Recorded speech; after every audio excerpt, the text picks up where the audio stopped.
Hello folks, today's tutorial is going to show you how to take a LifeWayWorship Finale file using the software Finale to produce rehearsal tracks for your vocalist.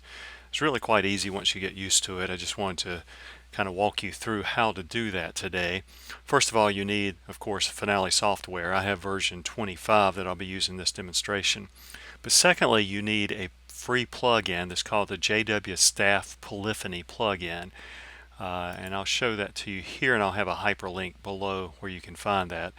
But you'll see this is JW Staff Polyphony, and when you come to this site, finaltips.nu, you can go and download specific to either Mac or PC versions. I'm using Mac, so this would be the one that I would use. You download that, and it gives you definite ways to how to install that here. So it's very simple installation. So once you do that, your Finale is ready to do the next steps I'll be talking to you about. But you next need the Finale file that you're going to create these MP3s for practice tracks. So for an example today, I'm going to go to LifeWayWorship, and I'm choosing the song Great Are You Lord.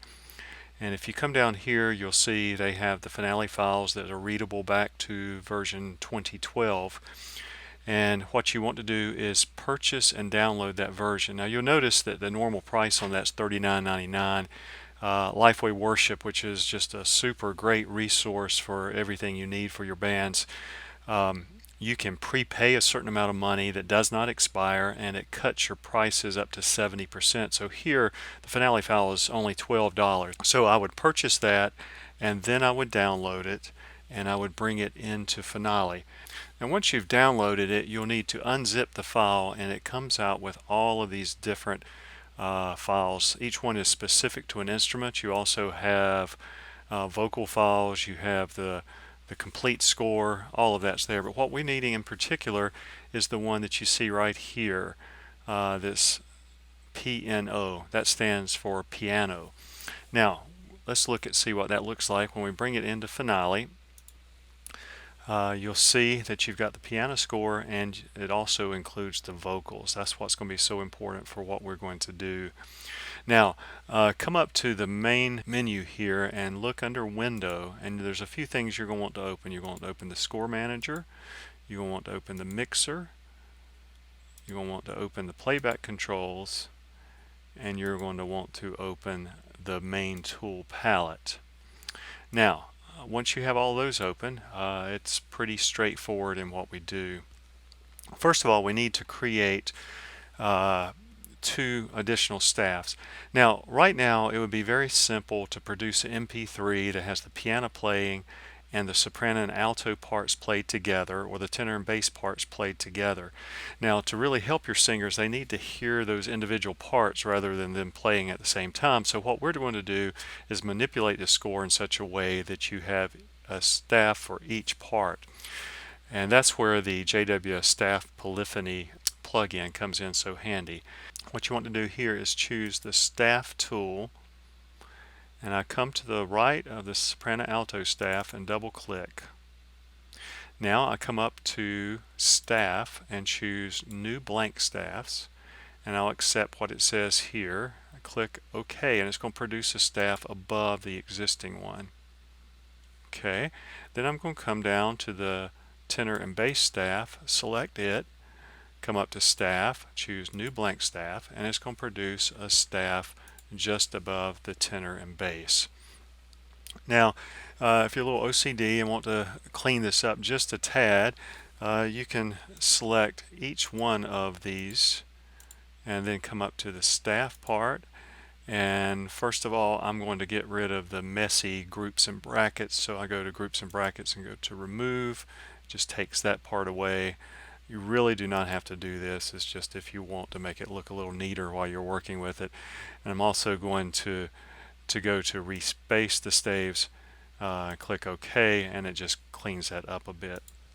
Now the next thing we do is just beautiful, because we're going to select the tenor and bass, and we come up to Plugins, and this is where I've installed the JW Staff Polyphony plugin.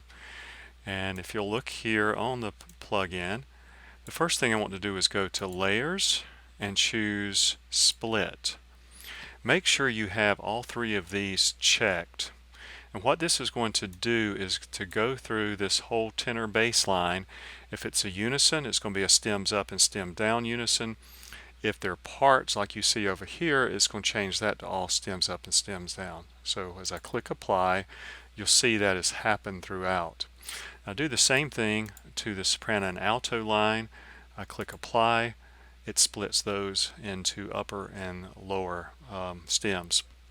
Now I scroll down to staves, split from layers, because we've just created these layers, and I want to split up because I'm going to be moving here. I'm going to move the soprano voice here. Here I'm going to move the tenor voice to here. So I select this, I click apply, and now the beauty of this is it moves the soprano to the top staff, the alto stays on the second staff. I'll do the same magic on the bottom line, which has the tenor and bass. Click apply, and it puts the tenor line on this and the bass line on that. So now we have all of those separated so that we can play just individual parts for our MP3s. So I'll get rid of the polyphony thing. And now we have a few other little things that we need to do. First of all, in the score manager, you'll see when you come over here, when you move some of these volume controls, several are moving, and you want to be able to have a little more control over that perhaps. So I just come through here in the score manager and choose individual channels for the voices. Now you'll notice it's produced a channel that is not being used. The way you can check that out for sure is to do a playback like I can do here. And you can see from the mixer what parts are being played.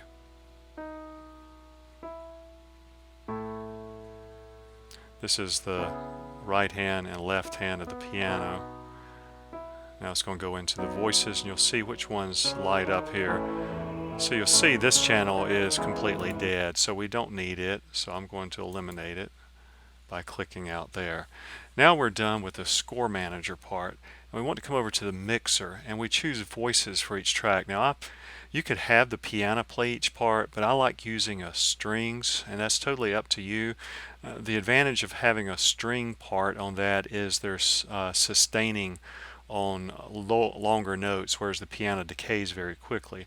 So I just click onto here and go into that and choose number 49 strings. Again, you choose what you like the sound of for your folks. So I'm just choosing this for the soprano, alto, tenor, and bass parts. There we go, and the piano is piano, which makes a lot of sense. Now let's come over here to playback controls, and this is very important. Mine defaults to that because I use it normally this way, but if you click the playback record options, you want to make sure that you do not check ignore repeats. If you do, when it comes through, it will play right through your repeats and it will not make sense at all. So choose deselect if it's selected, ignore repeats, and then select everything else you have here, and then click OK. Now you can choose other options in here with the human playback style. You can listen to it and see how natural and unnatural it sounds and make some adjustments. Okay, so I want you to see what it's going to sound like. We need to come back over to the mixer, and we're going to solo out the piano part because you want the piano part playing in all of these, and then you're going to merely solo the voice part that you want. So I'm going to choose, for the sake of this exercise, the tenor part, so you'll hear how that works. Now you may want to adjust the volume, such as to make the voice part a bit louder so it can be heard over the piano part very well. And I'm come over here and hit play.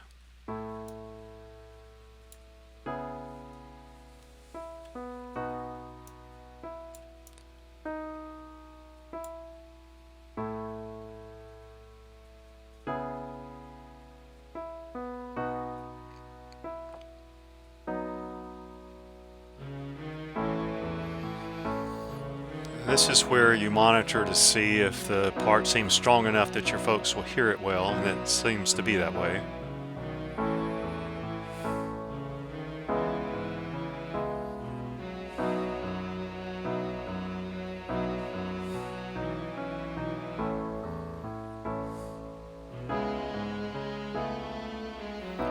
Now you can hear the bass part if I click over to that.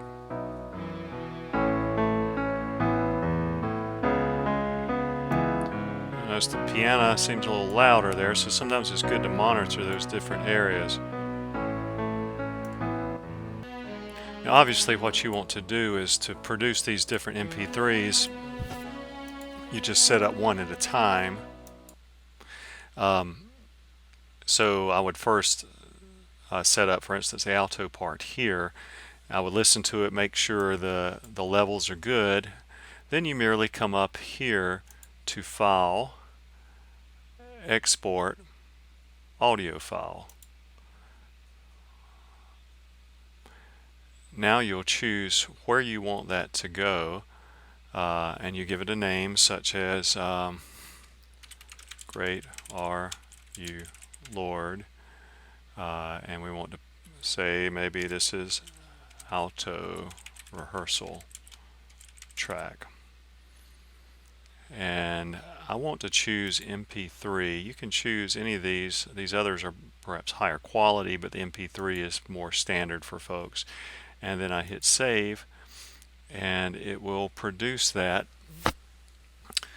for you and put it in that file. Then you'll have an MP3 that sounds exactly like what you just previewed using the mixer. And then you would go back merely and choose other parts that you're going to solo, so you can produce the soprano, alto, tenor, and bass part. It's as simple as that. Makes a really nice recording, helpful for your vocalist in learning their parts. Be sure to check out lots of resources that we have to help you renew your worship in your church at renewingworshipnc.org. I hope this has been helpful for you.